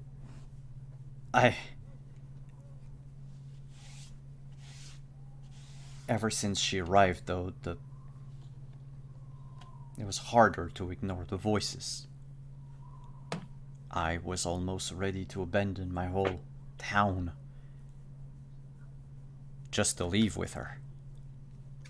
Where were you going?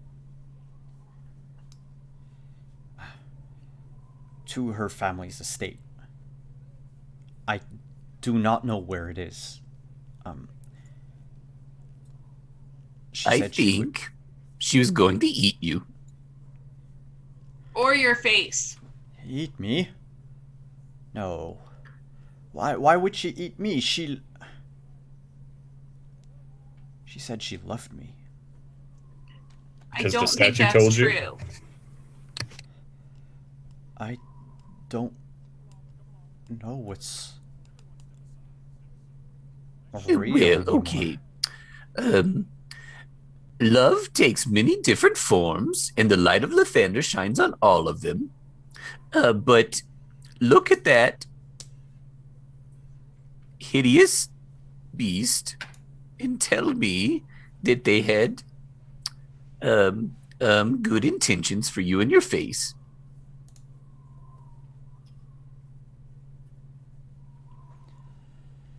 I would not want that near my face. No.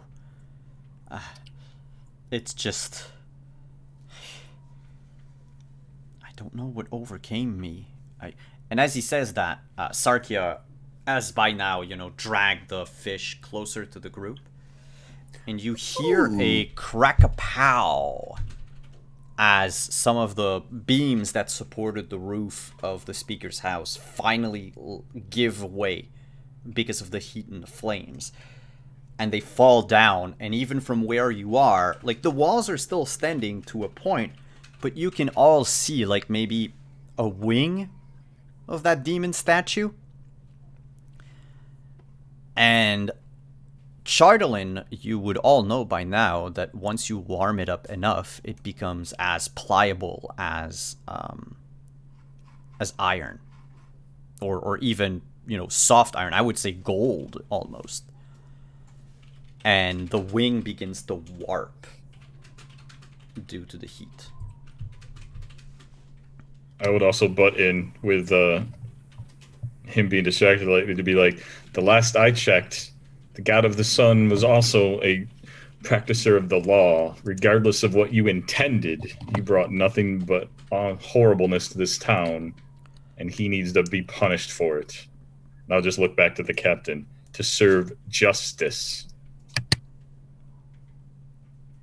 I think you're mistaking justice with revenge there, Ragnar. Never met this man. He's lucky. Yeah, he is. You're probably be dead right now if the rest of us weren't here. Don't you think people deserve the opportunity to atone for the mistakes they've made? I think it'll be up to the captain and the rest of the town. He turns to, he's like turning his head from like Helaphine to the group, Helaphine to the group, and he looks back at Helaphine and says, Your friend is right. I cannot lead this town if my mind is so easily led astray. That doesn't mean you deserve to die. The captain butts in and says, Daneth did nothing to deserve death.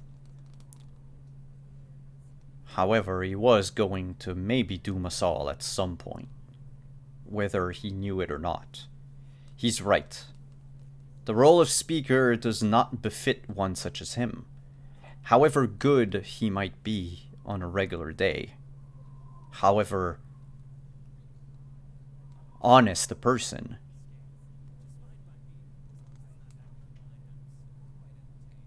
Someone so prone to corruption cannot be leading us. Well, what about you then?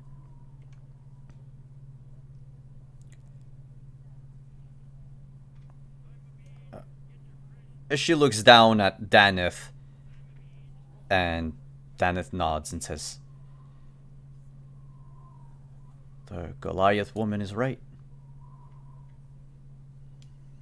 You were the only one who sought to uncover what was going on. No one, not even these strangers, would have probably done it on their own. Sarkia is back with the fish at this point, and she says, Oh, I beg to differ. Also, Etten, you notice a 5-foot-long knucklehead trout. She drops it at Etten's feet. Yeah, we distinctly did not tell Justice about this part. There's a plaque. That is quite a fish. Yeah, there's a wooden plaque slightly singed under the fish that says Big Nuck, caught by East Haven fishers during the summer of 1479. So is there a way to still save the house, or is it like long gone? You're not getting that rock. I thought for a moment I can was see you salivating. Just, it's gone. We should really take away what you have. I'm really starting to worry about you. No. I don't need to take it. Remember, you can't lie.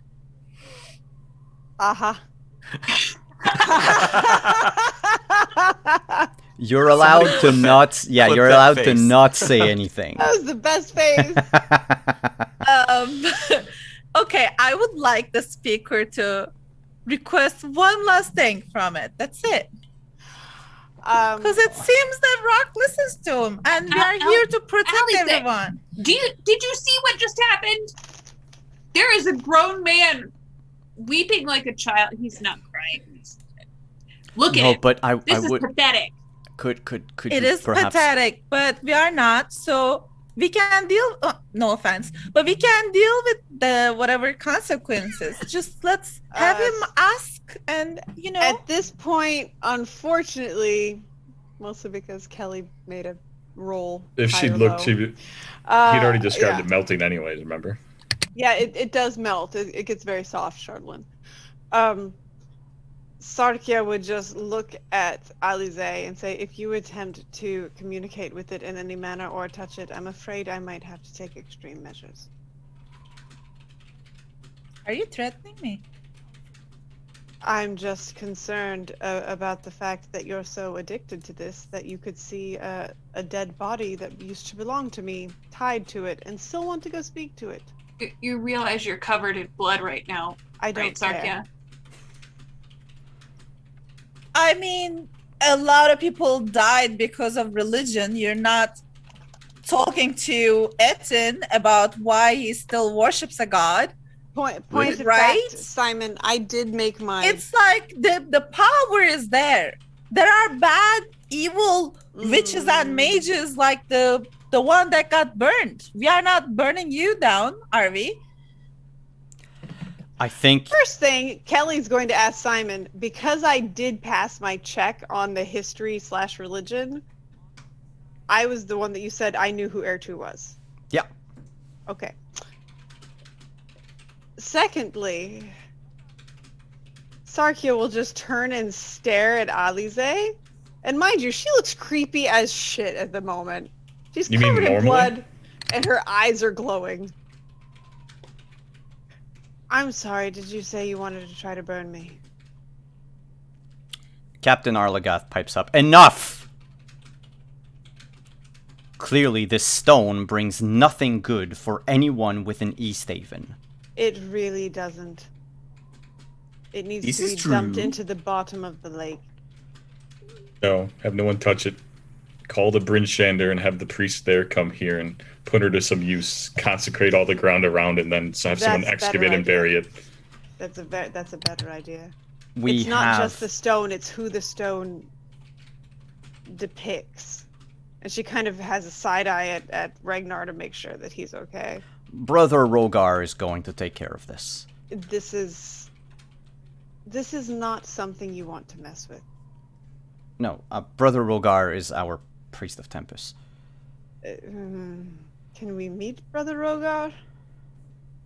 Sure, out of game, he's a good person. Like there's That's okay. There's nothing. Priests of Tempest usually just drink a lot, so it's fine.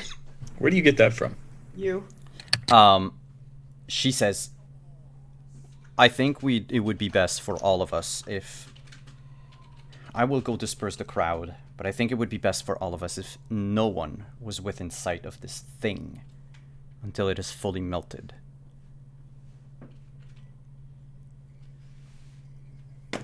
Daneth, we I'm will fine with that. hold elections shortly. I do Okay. believe that you're better as speaker pro tem, as it were. I would do it. You will And do this what? is more It's not a literal speaker. paperwork and it's not your kind of speaking. You mean the Like rubber consecration or the stamping speaking? and red tape. Oh, yeah, no, it's paperwork. It's clerical work. You're far I am a better- cleric. Yes, but No, no. different Oh, no, meaning. bad word. Edwin, you're far better suited to helping us eradicate the evil. Oh, thank you. You are welcome. I will see I to it. hope you enjoy the fish.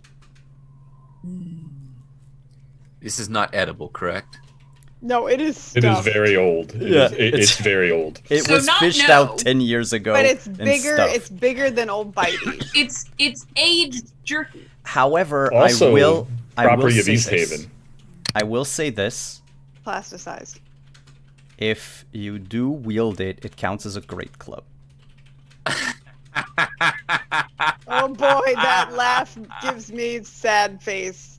And Diana too. She's just like, nope. There goes. Can't There use your goes shield with a justice. great club, though. Okay. Fish slapping people. Furbolgs can.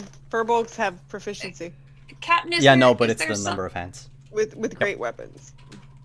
Is there somewhere that I could take Dana to recuperate? Because For his own protection, Prison cell. Daneth is going to come with me.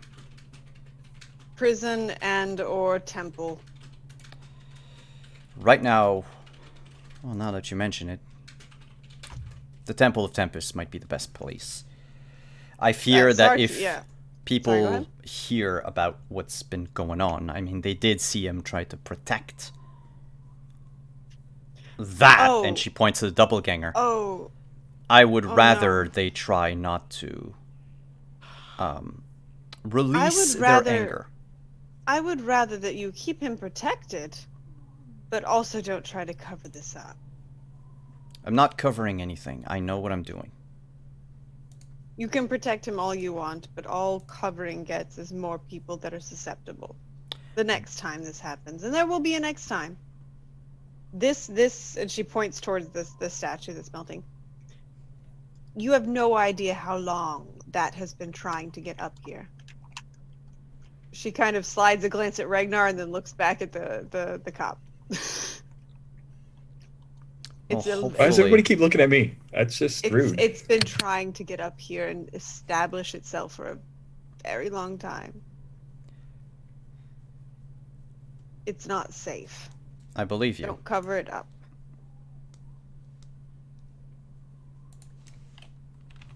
If you mean the doppelganger, Diana. No, not the yes. doppelganger. I'm talking. Well, I mean the doppelganger too, but I'm also talking about the whole. No, I was he was replying asking to me, Diana. Oh, Kelly. you.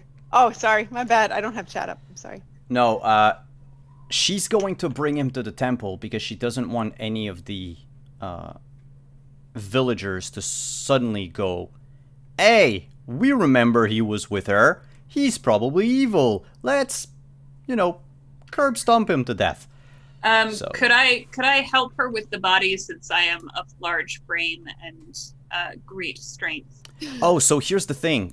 The doppelganger, like the dread doppelganger body, Mhm. like it weighs like 80 pounds. Okay.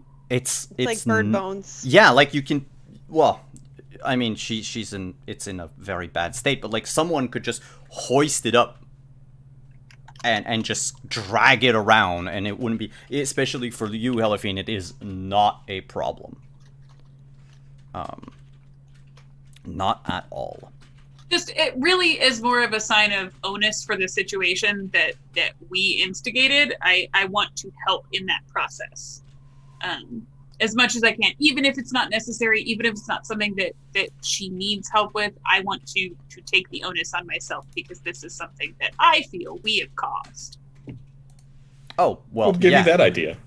If you want to chug it into the fire, like you and I. Arlagath has no qualms with you disposing of the body. She says, one way or another, I mean, I do not want this monster to be buried in East Haven. Then yeah, I would toss it in the fire. Did it have a home, or did it mostly live here? The ex-speaker, now standing on his feet, will say, she lived with me the whole time. She said she was a traveler, and that she was struck by my charisma, and so decided to stay. Oh boy. Is the Zone of Truth still up? Yeah. Is yeah, he charming? basically, he's got a charisma of 16. He's a, I'd say like from a non-emaciated, lack of sleep, exhausted, underfed, like version of him, he would be good looking. Think like Silver Fox Lumberjack. But the zone of truth is still at. Yep. You look gross. I don't see that happening. I do have to agree with Telefine. You do not look attractive. You really you need to go eat something and rest for a little while. It's been look. You had some stuff going on. He turns to Etten. Can you stop this? He's distracted what? by the fish. You wish me to stop them from talking? No, they're the light around us. It's making them say things that are making me uncomfortable. I'm sure you're normally very attractive. I'm not so sure about that. I think you are an ugly human. Captain, But don't worry. Arlagath the is light of just the shines on us all. No, I promise it's you look a little miscolored. Like it'll be fine after a week. You'll be back to normal, and It I'm will sure not you'll be very fine enjoyable. after a week. This is going to take at least 6 months.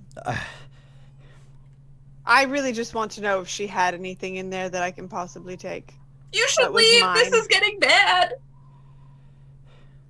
Or do you not understand what has occurred here? No, there was a thing. What? What thing?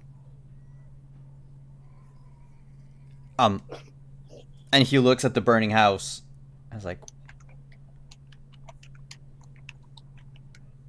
there was a tome in the library that she loved to read. Library is on the second floor, Simon? The thing that caught fire the most and set the rest of the house on fire. Yeah, but like, it's I believe it was her favorite book.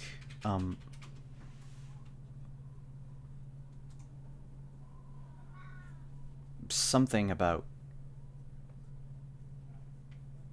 the old empire of Netheril. I don't remember. I hadn't read it myself. It was an old secondhand copy. I think it was hers, maybe. Things are hazy. I don't remember what was real and what was because of the statue. Sarkia does the thing so that she's playing fair and not metagaming. History, where's history? Now, does that ring a bell to anyone else? That's what I'm saying. I don't want to I mean, I know what it is, but 22. Okay. Well, that wasn't mine, but I think it gives us a clue as to how long it had been around. Oh, the book was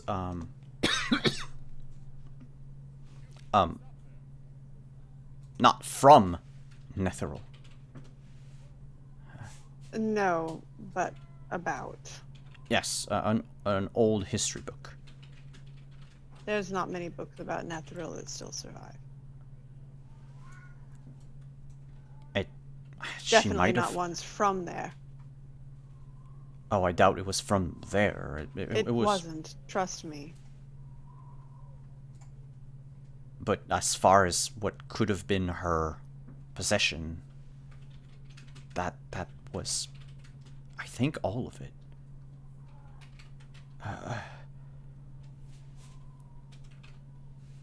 I'm going to go to Simon, what year is it Brother in this Roga. game? 1489? Yeah, because I was just wanting to check how it's been like 10,000 years? 600. Nah, not quite, but yeah, close. Well, Netheril, so the Shadowvar Netheril- came back 100 years ago. Mm-hmm. But that Very history old. book. That history book was about, like, it's a recent book, just written about, you know, like if someone was to release a book today on like the Babylonian Empire. Yeah. Yeah. But that is it. If you do not mind, I will go to Brother Rogar now. I've been. Go to Brother Rogar. Today was a day. For you. Eat some pudding or something. Drink a lot of water. Go to bed early. And pray that Lathander will light your life. Fire. Not necessarily in that order. Yes, I thank you for what you've done to me, except the knocking out part, but I think it was necessary. You can keep the peanuts. And he leaves, like, just... He's you know, shocked by a bunch of different emotions. Alize, your nutsack is split all over the street. You've nutted everywhere. Okay, I come know. on. It's spread. How long What have a you been mess. waiting to do that? You know, entire session. inspiration to It didn't take him that long.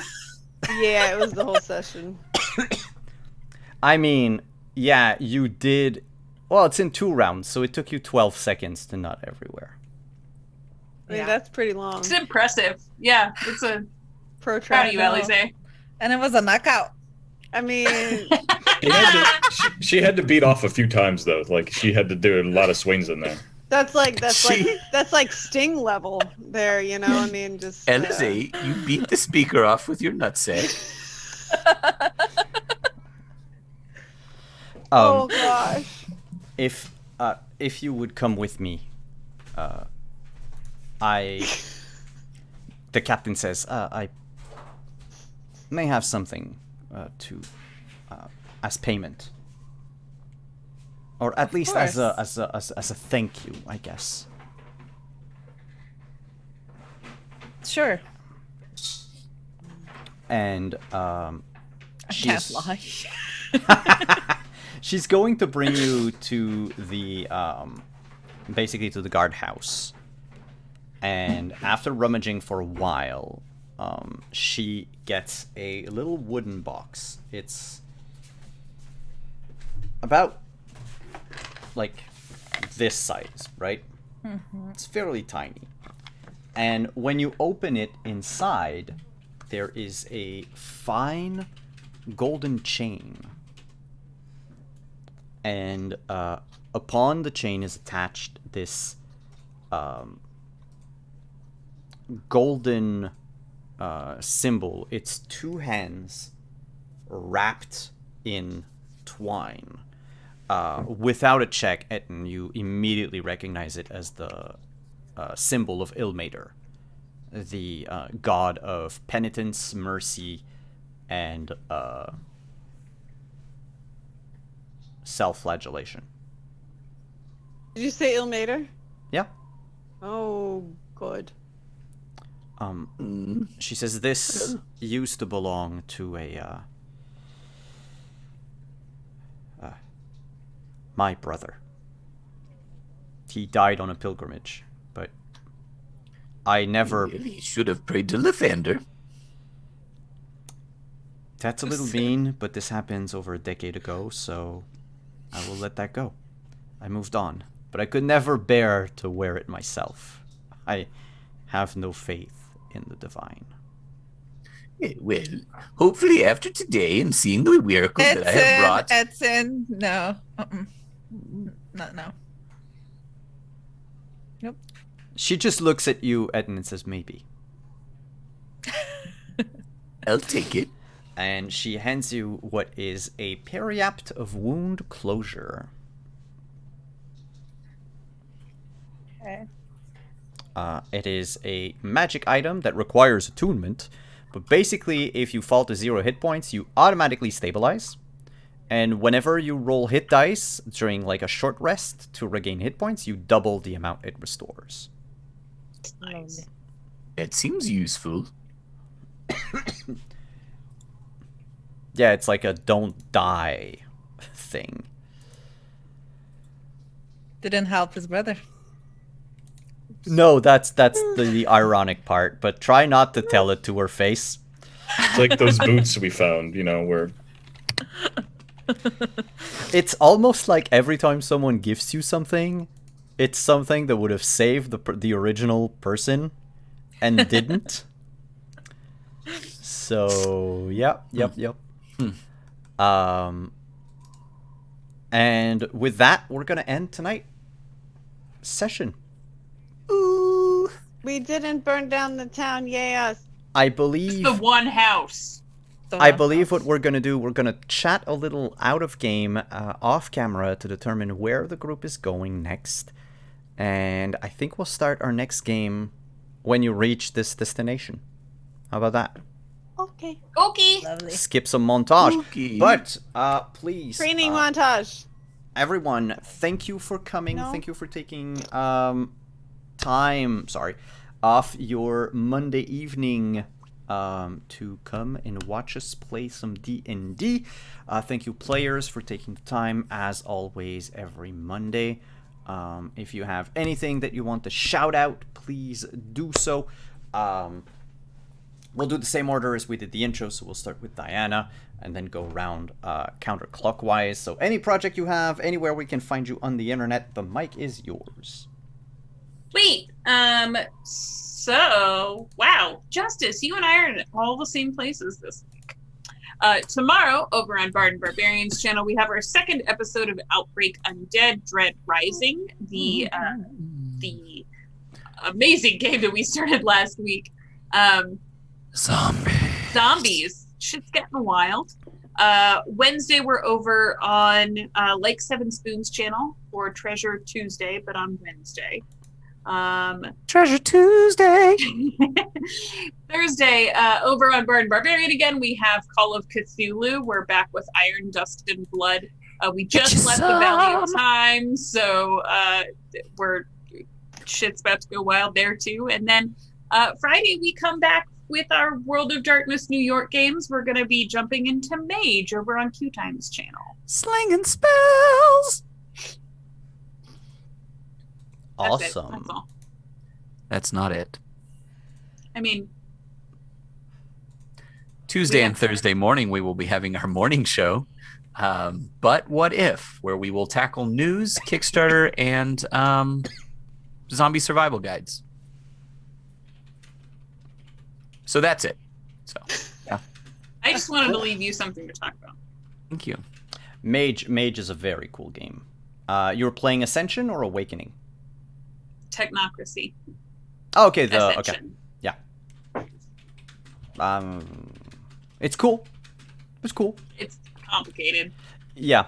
But Mage is probably one of the most complicated of the World of Darkness, but it's the one that gives you the most liberty, like the most freedom. It's gonna be a time. Yes. That said, we'll move on then to Alize. Hi everyone, I am Professor XR on social media, even though you cannot find me because my Twitter is still suspended. But yeah, you can find me here, so hey. Once a week is better than nothing. There we go. Yeah, so. All right. Justin, you're next. I am Justin, otherwise known as Pirate Jesus for some unknown reason. And you can find me at Pirate_Jesus on the socials. No. Pirate Jesus _ on the Yep. socials. Yep. And also here, where I am bothering some sort of wizard who thinks she's also a sorcerer, or a sorcerer who thinks she's a wizard or something. And anywhere that fine drinks are sold or provided.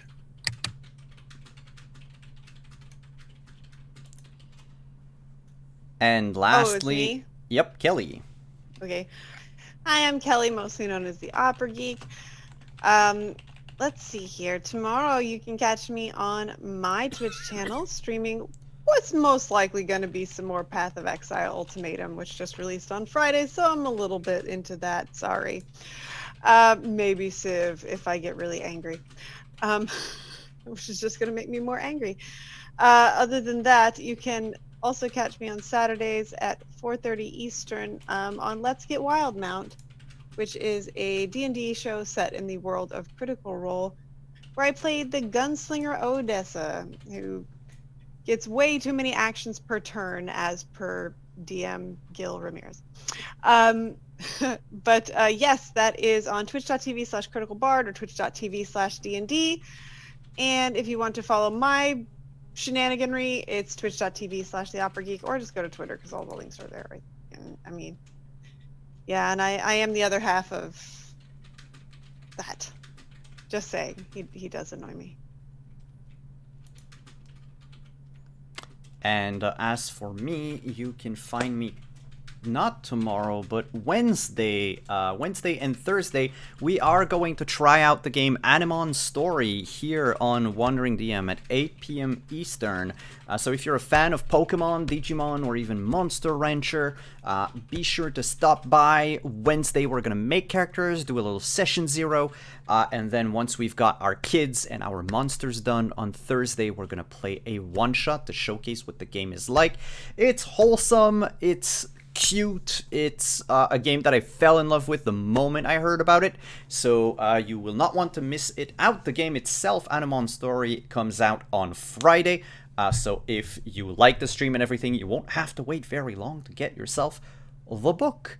Then on Friday we'll be back for Cyberpunk Red, on Saturday for Scion, and there will be an announcement probably, well, at this time I think I'm just going to schedule it for tomorrow, so keep your eyes out, but there is a new stream coming up for spring summer, and it is going to be amazing. That said, thank you everyone for coming, stay safe, have a good week. Bye-bye. Goodbye.